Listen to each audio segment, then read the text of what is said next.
Saudara-saudari terkasih, apakah saudara sudah memulai hari ini dengan penuh sukacita dan punya niat untuk berbuat baik meskipun kecil? Semoga Tuhan memberkati niat baik saudara.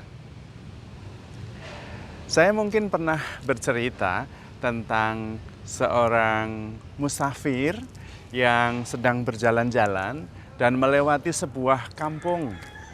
Kampung itu kampung masyarakat yang masih sangat sederhana. Dan di pinggir kampung ada sungai yang sangat jernih, tetapi juga dalam.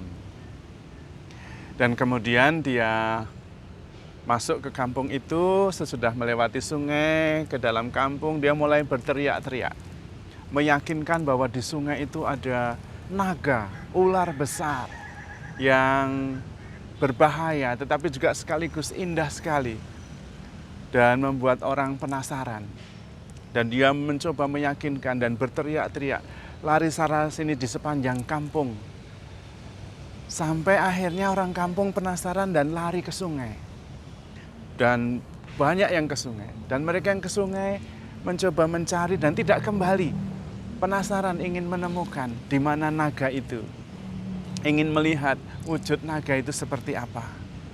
Dan ketika semua orang kampung sudah ke sungai, dia melihat kiri kanan dan kemudian musafir itu ragu-ragu sendiri. Saya ini memang membohongi mereka, tapi bagaimana kalau ternyata itu benar?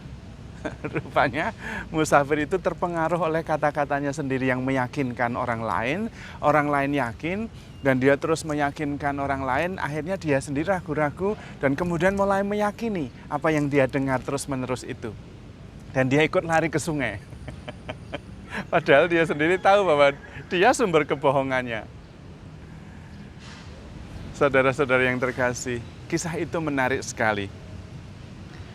Yang menarik yang pertama adalah bahwa kata-kata yang kita dengar terus-menerus itu membentuk keyakinan dalam diri kita. Maka dalam kitab suci dikatakan iman timbul dari pendengaran. Karena itu bagaimana orang bisa beriman kalau tidak mendengar? Dan bagaimana bisa mendengar kalau tidak ada yang diutus? Nah, dan kisah tadi menjadi sebuah cermin bagi kita, bahwa seringkali kita itu meyakini apa yang kita katakan sendiri, apa yang kita masukkan dalam pikiran dan hati kita. Kalau terus-menerus kita katakan, akhirnya tidak masalah apakah itu realitas kenyataan atau tidak, tetapi saya meyakininya. Dan apa yang sebetulnya kita dengar terus-menerus, itulah yang kita yakini. Kalau Anda sejak kecil mendengar bahwa Anda itu anak yang baik, anak yang pintar, anak yang berbakat, Anda akan menjadi pribadi yang pintar, baik, dan berbakat. Karena itu suara-suara yang Anda dengar dari lingkungan, dari orang tua, dari sekitar, dari saudara-saudari, dari para sahabat. Tetapi yang lebih menentukan apa yang ada di dalam hati dan pikiran kita adalah apa yang kita dengar terus-menerus dari pikiran kita sendiri.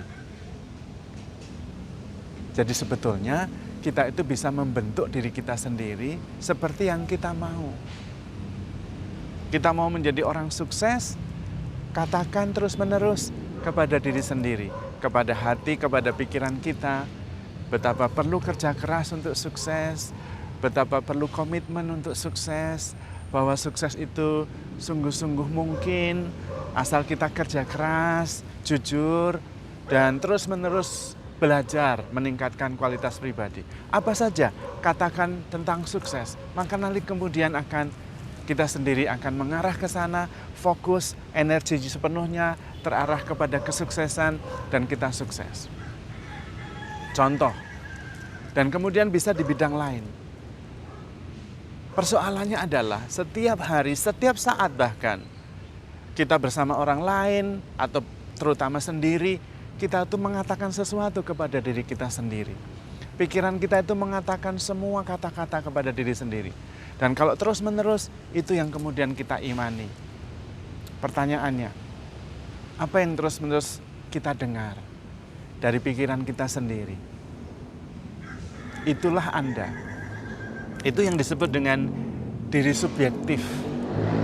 Hasil bentukan pikiran, identitas berdasarkan kata-kata yang terus-menerus berulang masuk di dalam pikiran dan hati kita. Dan karena itu adalah diri subjektif, hasil dari bentukan dari luar, maka bisa diubah. Mengubahnya adalah ketika kita sendiri maupun bersama dengan orang lain, katakan sesuatu yang positif, yang baik kepada diri sendiri. Dan kata-kata yang terbaik adalah ketika kita berdoa. Karena ketika kita berdoa, kita terhubung dengan kebaikan sejati. Dan pada waktu itu ada iman, ada harapan, ada cinta. Dan kalau sepanjang hari, setiap saat kita terus-menerus mengisi pikiran kita dengan komunikasi dengan Tuhan, maka kemudian yang kita dengar adalah kasih, bahwa kita dikasihi begitu besar oleh Tuhan Yesus. Kita begitu diampuni berdosa seperti apapun juga. Kita selalu mempunyai pengharapan karena selalu ada jalan. Karena Tuhan adalah jalan. Karena itu penting sekali ketika kita jalan sendirian, dalam diam, kita mendengar kata-kata yang baik. Kita mendengar firman yang meneguhkan. Maka penting kita mengulang firman Tuhan yang lama-lama akan menjadi kenyataan dan keyakinan di dalam diri kita bahwa kita begitu dicintai, bahwa begitu dikasihi, bahwa Tuhan sampai mati untuk kita, bahwa kita itu pantas dicintai. Buktinya Tuhan mencintai kita apa adanya, bahwa kita itu sungguh-sungguh istimewa di mata Tuhan. Relasi Tuhan dengan kita itu tidak tergantung baik, buruk, benar, salah. Seperti ibu dengan anaknya. Anaknya salah ya tetap dicintai. Anaknya baik apalagi. Anaknya tidak baik ya tetap anaknya. Relasinya tidak berubah. Karena relasinya begitu mendalam, relasinya berupa pemberian diri. Dan itulah Tuhan kepada kita. Seringkali kita justru yang tidak percaya. Masa Tuhan mencintai saya orang berdosa ini? Apakah benar Tuhan tidak memperhitungkan kesalahan-kesalahan kita? Dan itu ada di dalam diri kita. Kabar baiknya adalah itu bisa diganti, yaitu self-talk kita. Ngomong sendirinya kita. Kita itu sebetulnya kemana-mana ngomong dengan diri sendiri. Nah, omongan dengan diri sendiri itu yang perlu kita ubah. Supaya akhirnya kita percaya bahwa di sungai itu ada naga. Meskipun sebetulnya asalnya dari kita. Tetapi karena terus-menerus dan banyak orang yang percaya, akhirnya kita percaya. Maka self-talk harus diubah. Ngomong sendirinya itu harus dengan omongan-omongan yang positif. Terutama berisi doa. Ketika Anda berjalan, ngobrollah dengan Tuhan.